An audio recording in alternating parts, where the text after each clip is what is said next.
Tiempo de espera, capítulo número 7, la investigación. Nunca, durante mi carrera profesional, me sentí tan preocupado como entonces.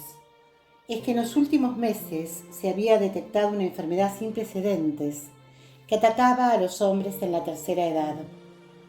Afectaba sus neuronas y los sometía a la invalidez más degradante.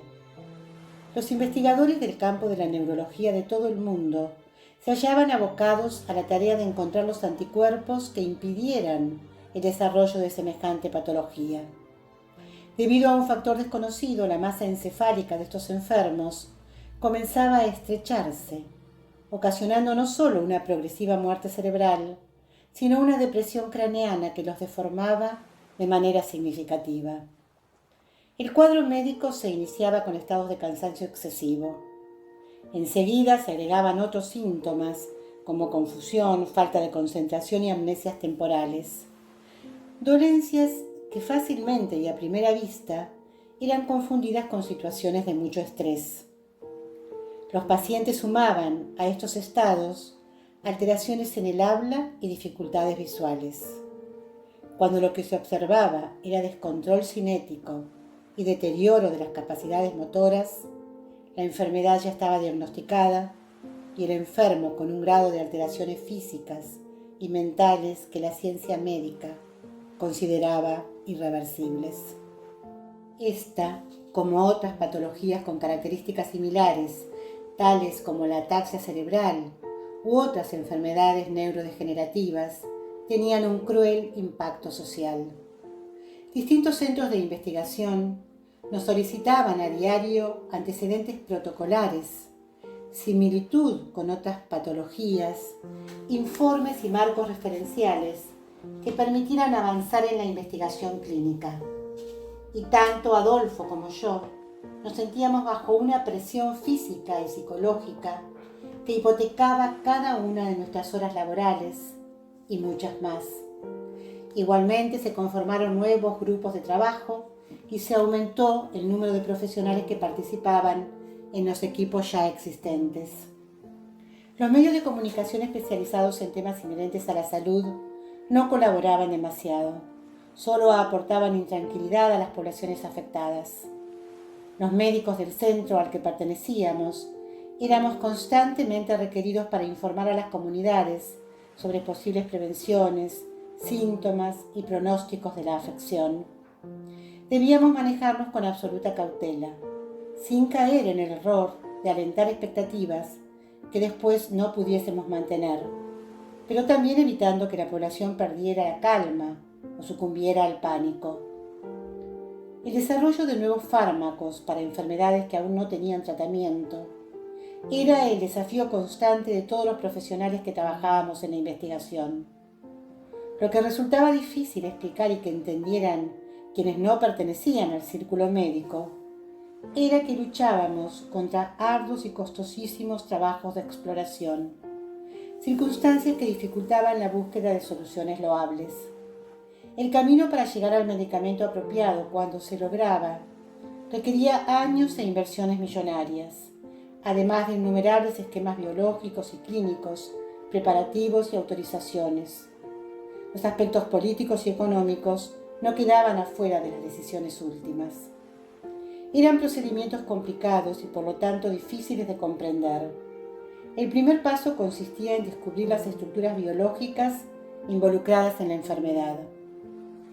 La investigación genética desempeñaba un papel primordial. Los ensayos en animales de laboratorio demostraban que los receptores existentes en las células enfermas no estaban presentes en las sanas. Conocerlos haría posible el desarrollo de agentes bloqueadores. Lo más difícil era, sin duda, identificarlos.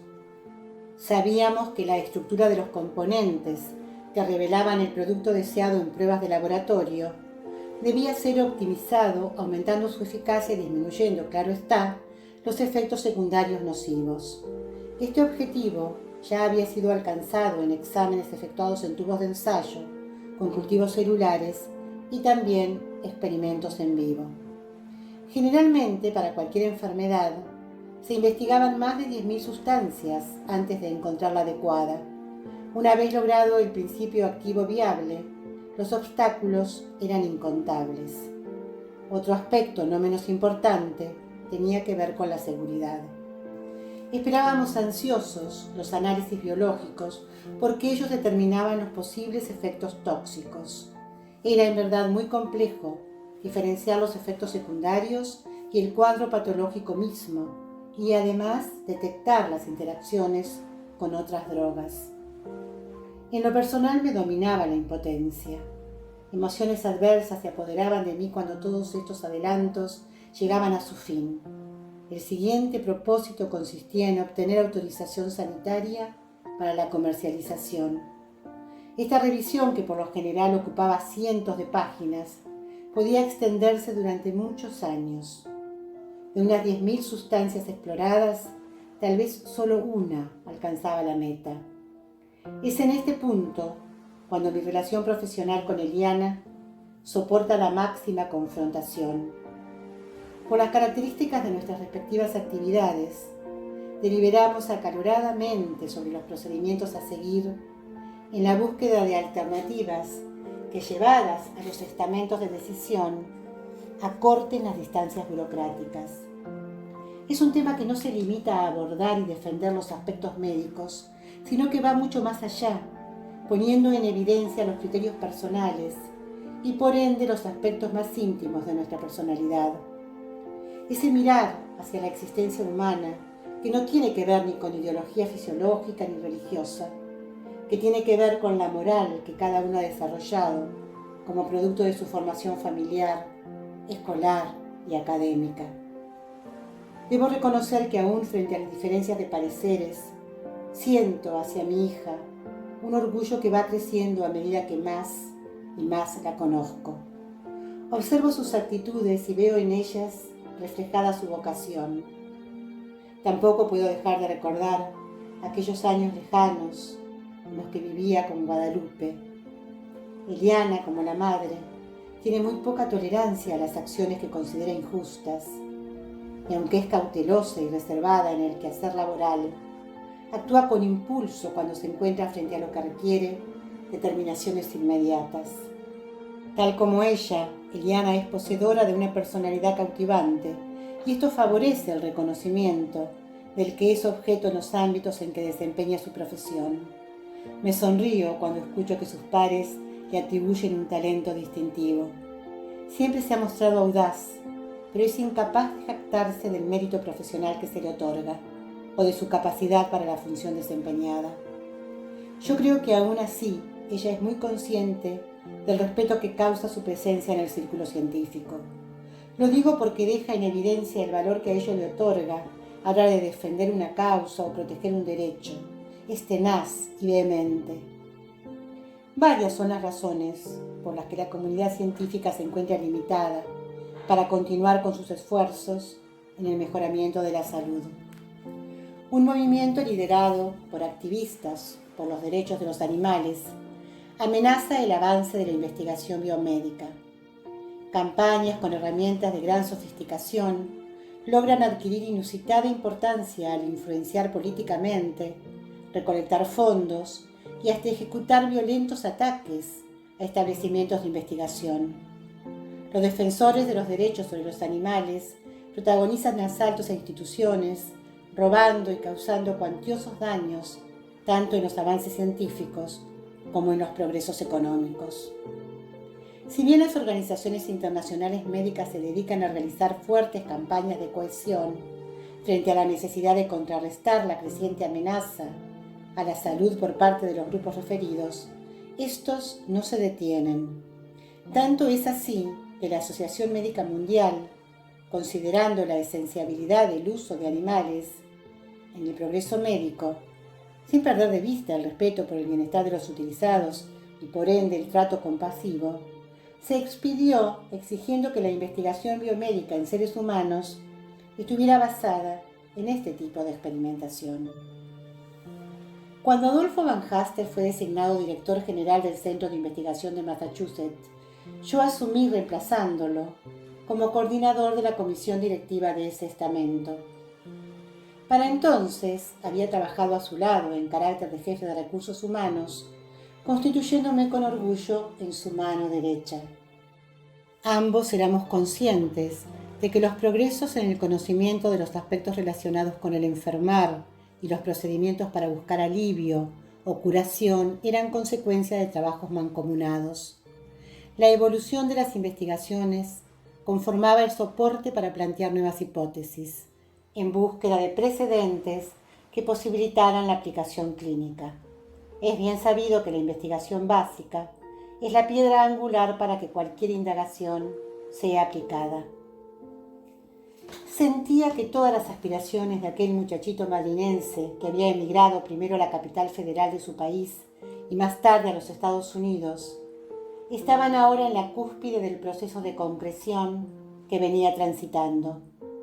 Aquellas carencias afectivas interpuestas entre mi hija y yo parecían tomarse una especie de revancha. Sentía que nos unía una vocación que iba mucho más allá de las ambiciones profesionales de cada uno. El vacío por tantos años de ausencias familiares tomaba un nuevo cariz y me aferraba a él con ansias. Estaba lejos aún de lograr un acercamiento con Cintia, la menor de mis hijas, pero suponía que una situación llevaría con el tiempo e invariablemente a la otra. Podía seguir esperando.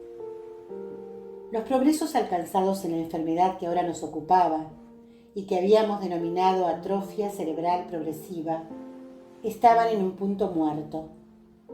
Los ensayos de laboratorio exponían que en diferentes especies había una detención del avance de la misma, pero no se producía la remisión esperada. Las drogas destinadas a su tratamiento tenían la propiedad de interrumpir su desarrollo, sin embargo eran limitadas. Los daños ocasionados al manifestarse los síntomas eran irrecuperables.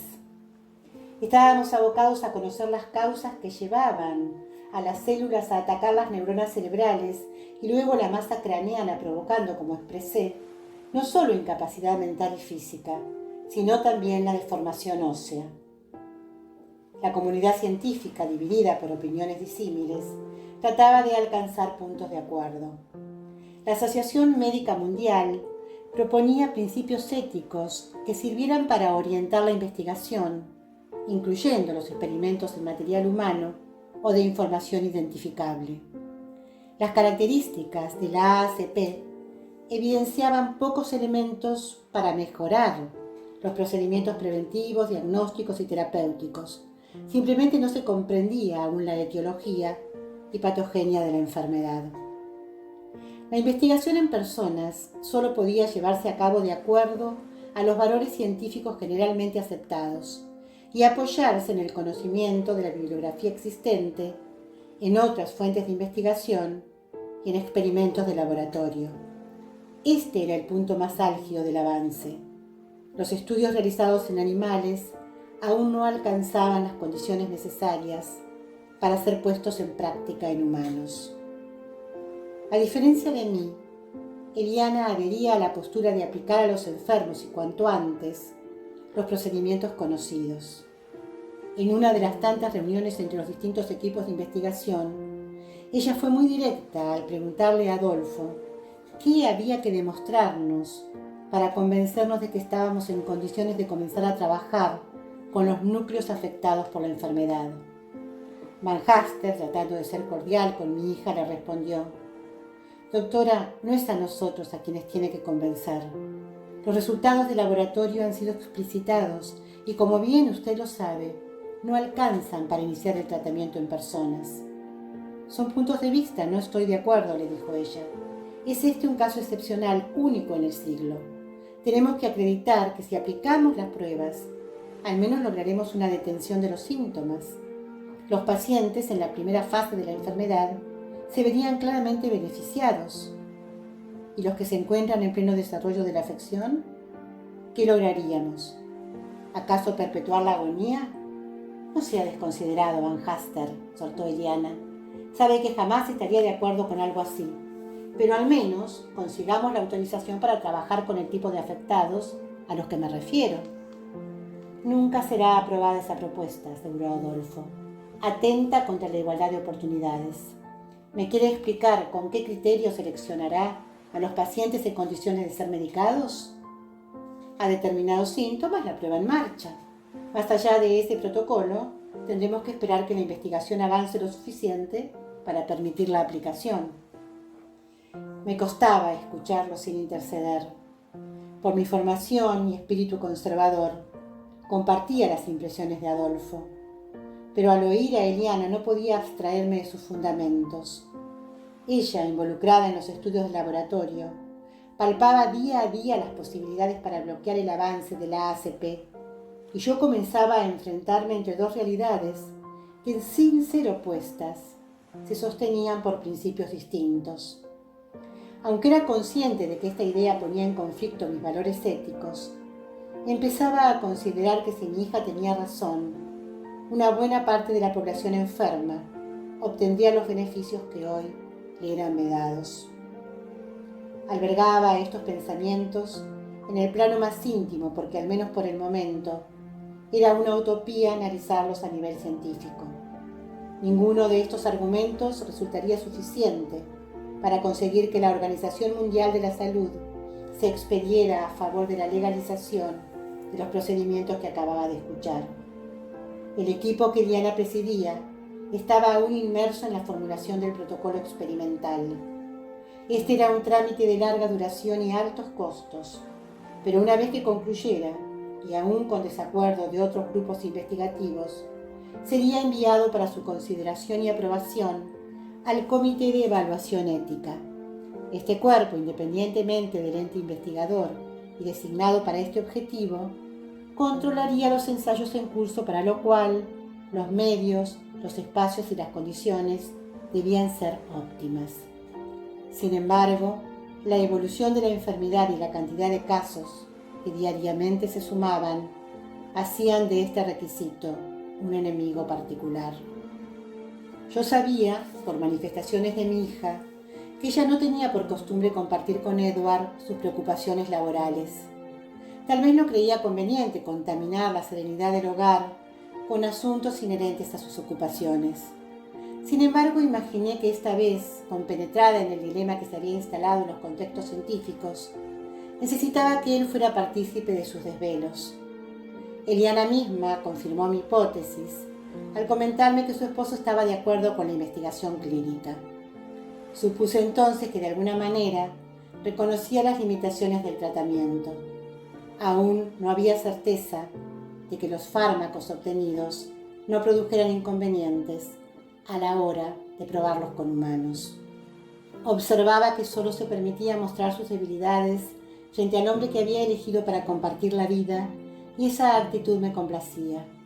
Al menos ella, al llegar al hogar, después de intensas jornadas de trabajo, encontraría sosiego en la calidez de aquellas palabras, en el amor y la comprensión, y una nueva ilusión amanecería con ella en el despertar de cada día.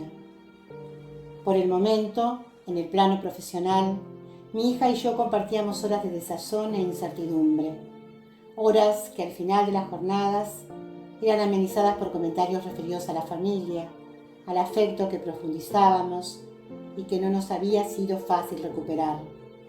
Ahora, ese lazo filial se potenciaba en la admiración mutua y especialmente en la existencia del pequeño Axel, que sin saberlo nos impulsaba a mantener una relación distinta a aquella en la que asomaba la indiferencia y la frialdad.